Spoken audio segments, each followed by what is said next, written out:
Cultuuragenda. Met Reinier Eggen. RTV Parkstad. Stel je eens even kort voor. Ja, mijn naam is Klaar van Erp. Al 32 jaar lid van Schutterij Sint-Hubertus Ubbersberg. In de functie van secretaris nu. En als ik met de schutterij meega ben ik marketanser. En ik ben lid van de schietploeg. Alsjeblieft. Daarnaast? Mijn naam is Rob Habets. Ik ben commissielid van de stuurgroep organisatie ZLF 2025. Ik ben geen lid van de schutterij. Ooit wel een keer lid van de schutterij geweest in de drumband, tamboer. Dus ik ken de schutterij, ik draag een warm hart toe. Ik ben zelf van Ubersberg, woon nu in Voerendaal, maar nog steeds een warm hart voor de schutterij van Ubersberg. Heel erg trots op. En ik ben verantwoordelijk voor de commissie drank en eten. Dus alles wat met eten en drank te maken heeft op het feestterrein tijdens de feestdagen en het ZLF. Dus voor genodigden, voor bezoekers, voor personeel, noem maar op, voor juryleden. Daar ben ik verantwoordelijk voor met mijn team. Klaar, jij, hoe lang zei je? 32 jaar lid? Ja, 32 jaar lid. 32 jaar lid van de schutterij, maar niet als secretaris natuurlijk, hè? Nee, dat is vanaf 2009. Even een stukje historie. Secretaris, mag ik het woord aan u geven? Jazeker, dat mag. Een beetje historie over de schutterij, vertel. Ja, nou, in 1842 kreeg Ubbersberg een parochiekerk. Die werd gebouwd en die was klaar in 1842. Een jaar later werd de schutterij opgericht. Met goedvinden van de toenmalige pastoor Dirks. Er is destijds in dat jaar ook een schuttenboek, een Schützenbuch, zoals het heet in het Duits, wat toen hier gebruikelijk was, geschonken aan de vereniging. En dat boek, dat is eigenlijk de ziel van onze vereniging, wordt sinds 1843 alles genoteerd van de vereniging. Dus dat is echt een naslagwerk sinds generaties lang. Dus alle leden worden daarin vermeld. Ieder jaar weer. Het zal inmiddels een dik boek zijn, lijkt me zo. Dat is een heel dik boek, ja. Dit is gewoon ook een prachtig boek. De pastoor Dirks heeft daarin opgeschreven dat hij een goed idee vindt om een schutterij op te richten. Moest de pastoor daar vroeger toestemming voor geven? Bij ons heeft hij daar toestemming voor gegeven, ja. Oké. Ga verder. Ja, want hij vond dat zo'n vereniging wel een goed idee was, zodat jonge meiden en jongens niet tot in de nacht bleven dansen, maar met iets zinnigs bezig waren. En dat was dus de schutterij. Nou, dan moeten daar de jeugd van tegenwoordig maar allemaal naar de schutterij gaan. Hè? Dan zijn ze met wat nuttigs bezig. Ja, nee, flauwekul. Nee, flauwekul. Ja, nee, maar dat toen al zo was, dat die pastoor dan vond dat ze iets nuttigers moesten gaan doen. Ja. Nou ja, en wat ook leuk is in dat boek. Dat heb je natuurlijk in dat boek gelezen, neem ik aan. Ja, dat staat erin. Ja, absoluut. Nou, fantastisch. En, pastoor Dirks, zal ik nooit meer vergeten. En dat boek dat is geschonken door dierarts uit Welte. Dan moet ik even spieken de naam natuurlijk. Uit Welte? Ja. Schepers, een veearts. Een veearts uit Welte schenkt het Schützenbuch aan pastoor Dirks in Ubbersberg. Ja, gaat u door. Ja. Gaat u door. Laat ik zo zeggen, ook de zilveren vogel die de koning nu nog steeds draagt, is uit 1843. De zilveren vogel, leg even uit. Wat is de zilveren vogel? Een koning die draagt het koningszilver van de vereniging. Dus iedere koning schenkt een zilveren koningsplaat aan de vereniging. Die wordt ook eigendom van de vereniging. Op die koningsplaat staat het jaartal, de naam van de koning, de naam van de vereniging. En meestal wordt er ook nog een persoonlijke touch aan toegevoegd. Bijvoorbeeld iets wat verwijst naar het beroep van de koning. Of dat de koning bijvoorbeeld geweerdrager is of officier binnen de schutterij. Dus na zijn functie binnen de vereniging. Dus ze mogen er ook een persoonlijke touch aan geven. En inmiddels hebben we dus al heel veel koningsplaten. Een deel daarvan wordt door de koning gedragen als hij met de schutterij meegaat. Ja, want alles kan niet, dan keept hij om, hè? Dat is wat Dan, dus waar. Ja, dan en dat valt is hij ook om. te veel poetswerk, want die moet ook altijd blinken natuurlijk. Uiteraard. Ja, wat interessant. Ik dacht dat daar gewoon op stond het jaartal dat die koning was geworden met de datum erbij dat hij de vogelaar had geschoten. Maar dat is dus niet zo. Nee, er staat alleen het jaartal op, de naam van de vereniging, de naam van de koning. En nu zie je ook vaker dat de naam van de koningin erbij wordt vermeld. Oh, wat leuk. Ja, dus ja. En een kwinkslag naar het beroep wat de koning dan doen heeft of Ja, zo. Hè? bijvoorbeeld we zien op oude platen dat er bijvoorbeeld een schoen op staat of een laars. Of de mijnwerkerstekens. Dus dat verwijst allemaal naar de beroepen die de toenmalige koningen hadden. Of een fles met bier, bijvoorbeeld. Ik noem maar Nee, die wat. ben ik nog niet tegengekomen. Nee, helaas Oh, er is geen niet. bierbrouwer bij geweest. Nee. Goed, zijn er hoogtepunten geweest bij de schutterij? Dat je zegt van nou, dit is echt memorabel. Ja, absoluut. Ja, waar we ook ontzettend trots op zijn natuurlijk. Als ik even terugga in de geschiedenis, daar ben ik zelf dan niet bij geweest. In 1883 was het eerste schuttersfeest in Uwelsberg. En ik neem aan dat degenen die toen aan onze vereniging verbonden waren, daar enorm trots op zijn geweest. Toen de schutterij 150 jaar bestond, hebben we koninklijke erkenning gekregen. En de grootste successen van Sint-Hubertus Uwelsberg waren het winnen van het OLS in 1971 en het winnen van het OLS in 1979. Ja, dan wordt het toch nog weer eens een keer tijd, hè? Ja, het zou je zeggen van wel, hè? Nou, stel we je nemen voor- nu vast een voorschotje met Ja. het Zuid-Limburgs Federatiefeest. Stel je voor, dit jaar het Zuid-Limburgs Federatiefeest en volgend jaar het OLS. Oh jee, dan moeten er heel wat sponsoren bij komen om dat te organiseren. Leg eens even uit. Zuid-Limburgs Federatiefeest, wat houdt dat in?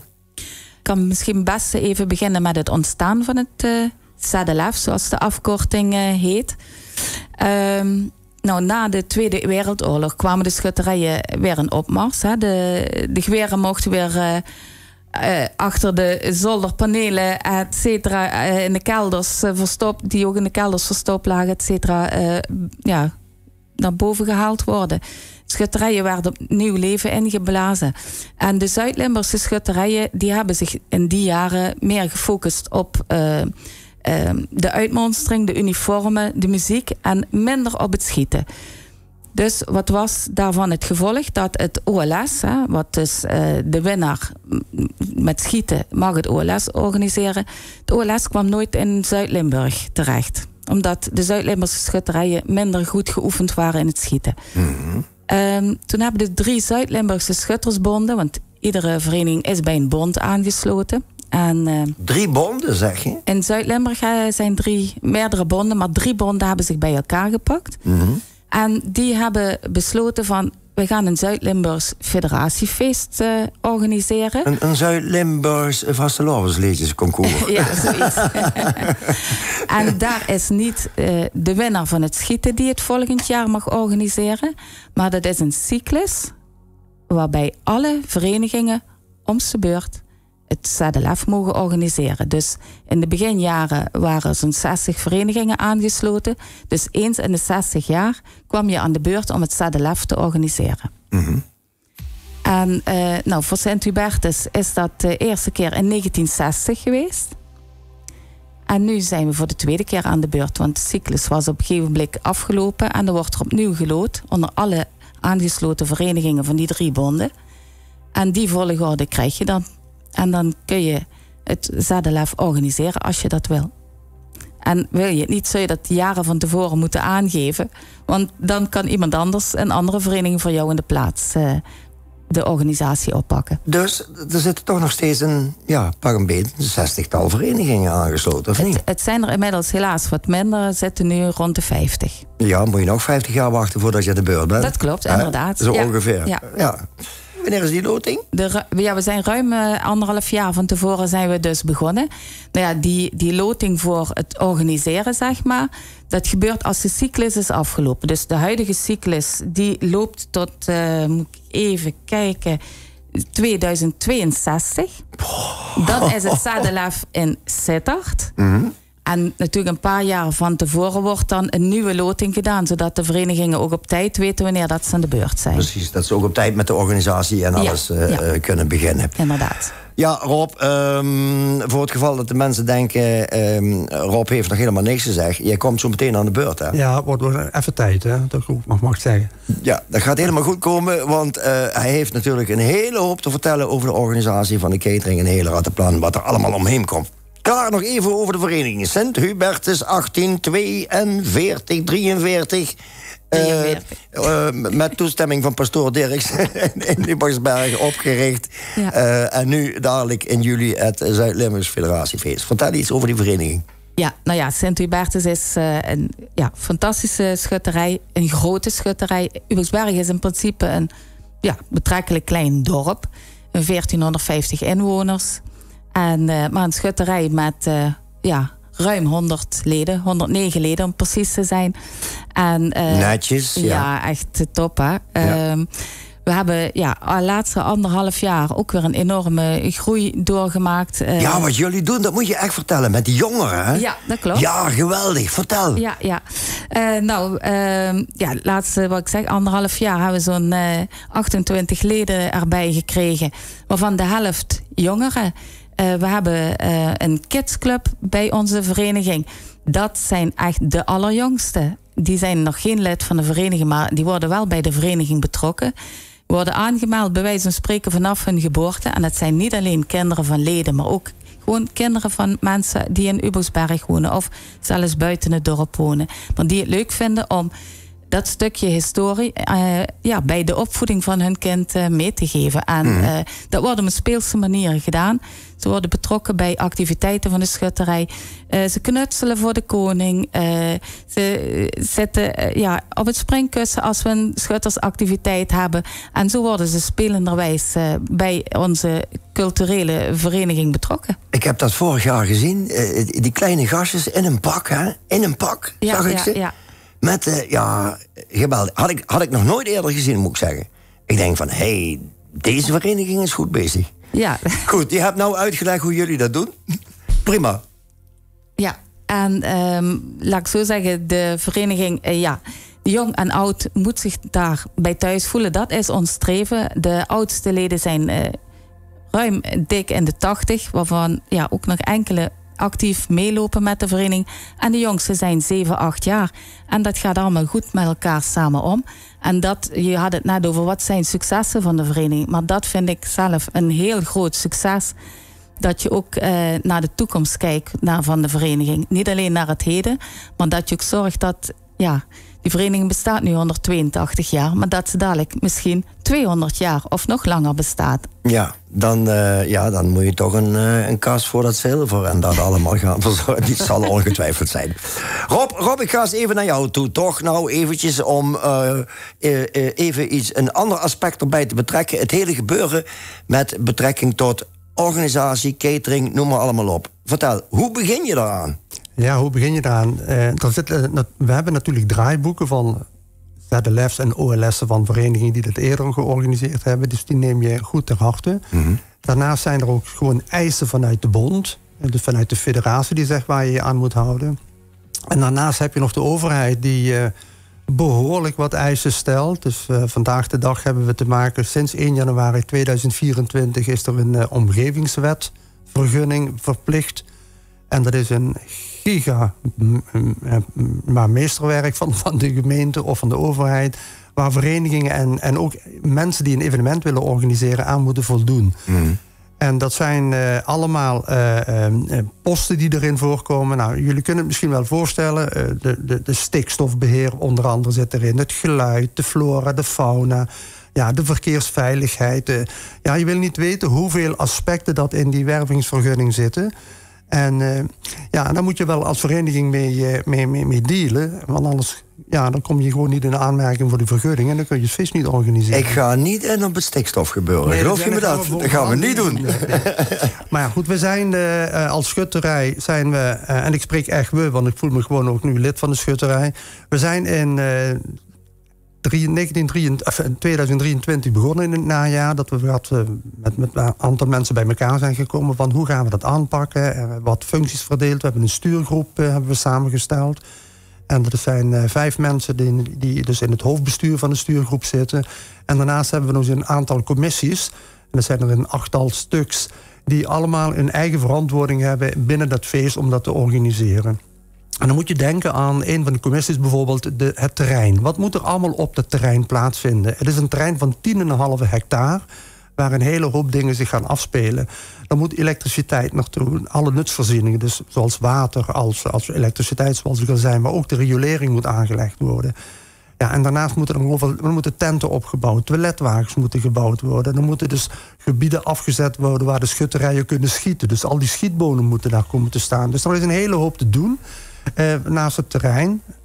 Daarnaast zijn natuurlijk de commissies die voor de sponsoring verantwoordelijk zijn. Want zonder sponsoring kun je zo'n feest vandaag de dag gewoon niet meer organiseren. Dus vandaar ook nu al vast een hele hartelijke dank aan al die sponsoren. Dat is 1, maar daarnaast hebben we ook nog een PR-commissie. Dus je moet ook zorgen dat je bekendheid maakt van het ZLF. En dat je dus ook zo meteen, als je het feest organiseert in juli, dat we dan ook voldoende mensen krijgen, dat het genoeg onder de aandacht komt. En dit is ook een van de redenen dat we hier zitten, om dat goed onder de aandacht te krijgen. Nou, en ik zelf ben dan hoofd van de catering. Dus ik ben verantwoordelijk voor alles wat er gegeten en gedronken wordt. Dus de feesttent, daar ben ik verantwoordelijk voor alles wat daarin plaatsvindt ten aanzien van drank. En dan hebben we nog een eettent, een aparte tent waar dan ook gegeten wordt. En daar kunnen we dan eten vanuit warme snacks, maar we hebben ook koude gerechten.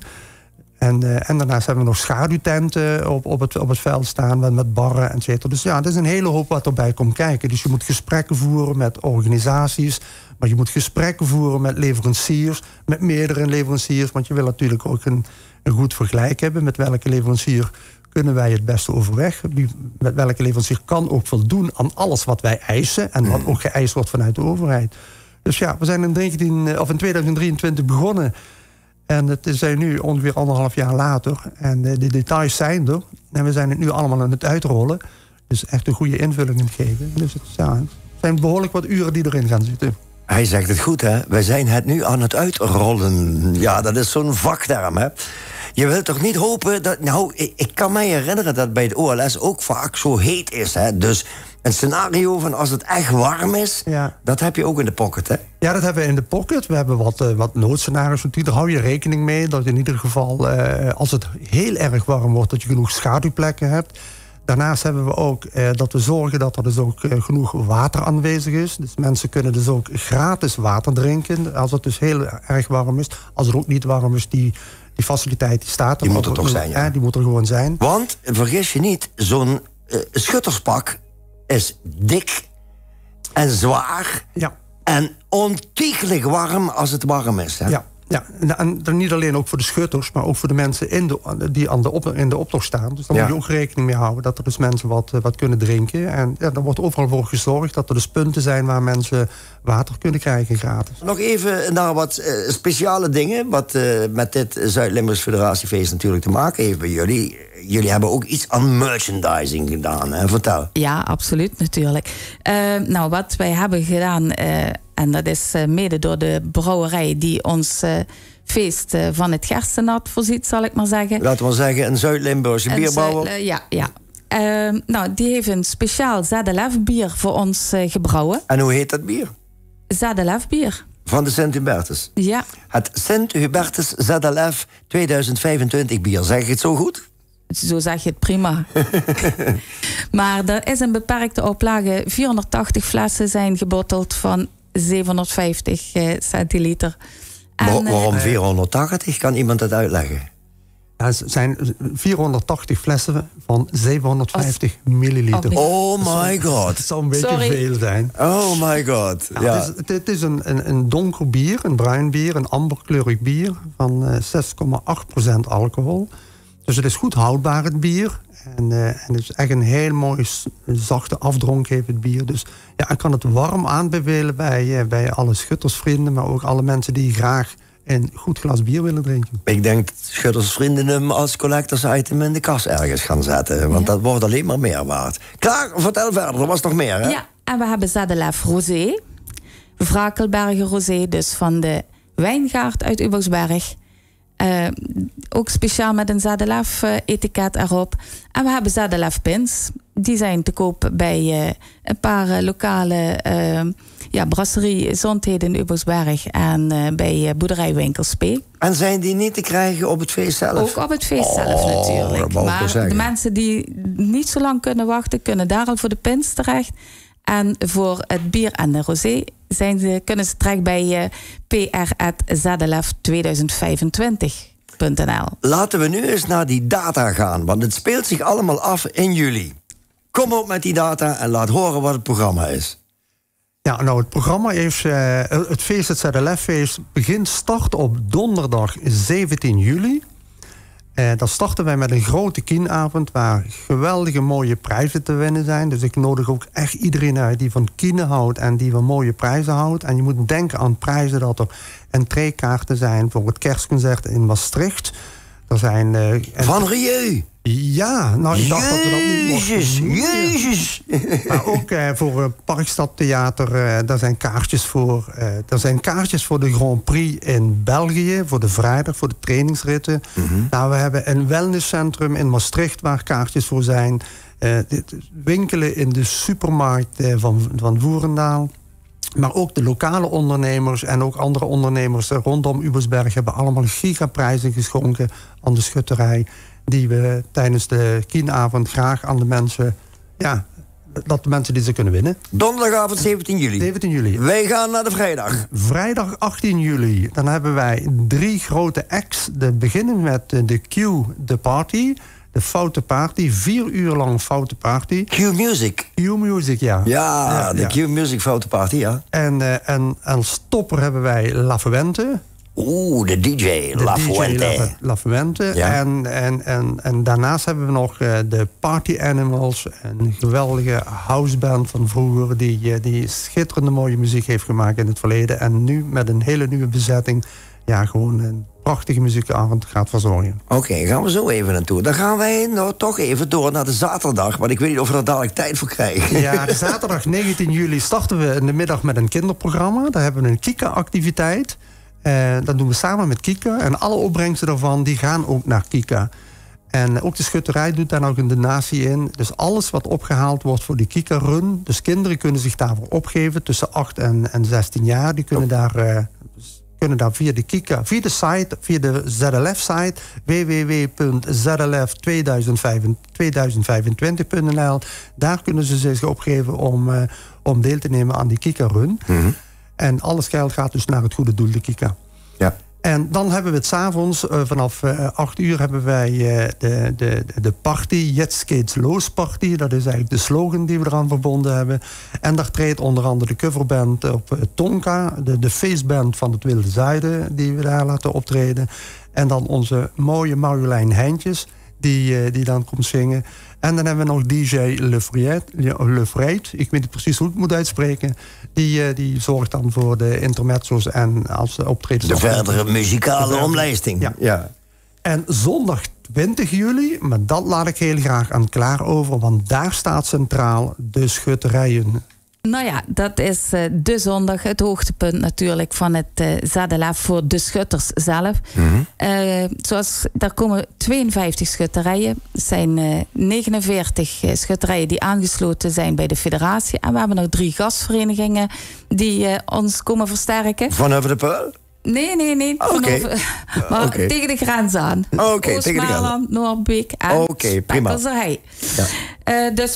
Het dagprogramma op zondag begint om 12 uur. Dan beginnen al exercitiewedstrijden en muziekwedstrijden voor korpsen en solisten. Om 1:15 is de opening. Om 1:30 begint de grote optocht door het dorp met het défilé in de Oude Schoolstraat. En vanaf 14:30 beginnen de schoonheidswedstrijden op het terrein, die natuurlijk ook een pracht en praal laten zien. En vanaf 4 uur beginnen de schietwedstrijden. En tussendoor is er ook voor de kinderen van alles te doen. Diverse springkussens, een mega grote zandbak, gratis schminken, een gratis ballonartiest. Nou, even een vraagje, hè? Want we moeten langzaam gaan afronden. Je houdt het niet voor mogelijk. We zitten bijna door de tijd heen. Is het nou zo dat als dat nou op zondag niet uitgeschoten wordt, dat dan daarna doorgeschoten moet worden? Of blijven jullie doorschieten tot dat midden in de nacht is, bij wijze van? Nee, als lichtsterkte te donker wordt, als er te weinig licht is, dan wordt de wedstrijd afgesloten. En degenen die dan nog in de wedstrijd zitten, verdelen de prijs. Want het Zadelef wordt niet beslist door een schietwedstrijd. Het Zadelef win je als je in 3 onderdelen het beste gescoord hebt. Dat wil zeggen, beste houding opstocht, beste, moet ik even kijken, défilé en de eerste 18 punten met het schieten. Wat wij hopen natuurlijk dat we een goede opkomst krijgen van alle mensen die de schutterij en de schutterijcultuur gewoon een warm hart toedragen. Dus we hopen op een hele goede opkomst. En ik zeg altijd 3B weer, dat we een beetje bewolking, een beetje zon hebben en een beetje vriendelijkheid van iedereen. Hoe zei je dat nog een keer? 3B weer noem ik het altijd. Een beetje bewolkt, een beetje zon. En die derde B is eigenlijk, die mag ik eigenlijk niet noemen. Dat is een andere B, maar ik noem hem dan altijd dat we bijzonder zijn, dat we wat vriendelijker voor elkaar zijn en dat we elkaar wat gunnen. Kijk, dat vind ik nou mooie woorden van Rob, hè? Onthoud ze, de 3 B's. Niet de 3 J's, maar de 3 B's. Mag ik jullie bedanken voor de komst naar de studio. Toi wensen met al die dagen wat daar bij het Zuid-Limburgs Federatiefeest 2025 in Ubersberg gaat plaatsvinden. Al die vrijwilligers, iedereen die op welke manier dan ook eraan meewerkt. Toi wensen. En dat jullie een fantastisch feest mogen krijgen. En voor jou hebben we nog ook een bedankje. Een flesje Zadelef bier. Nou, dankjewel. Kijk, weet je nou hoe ik dat dan ga doen? Dan ga ik hem even uitpakken. En dan zeg ik, en dan sluit ik af met de magische woorden. Hè, zoals we altijd zeggen. Alweer. En hoort ik vrieën. Nee, adie en hoort ik vrieën. Dankjewel. Hè. Alsjeblieft. Doei. Doei.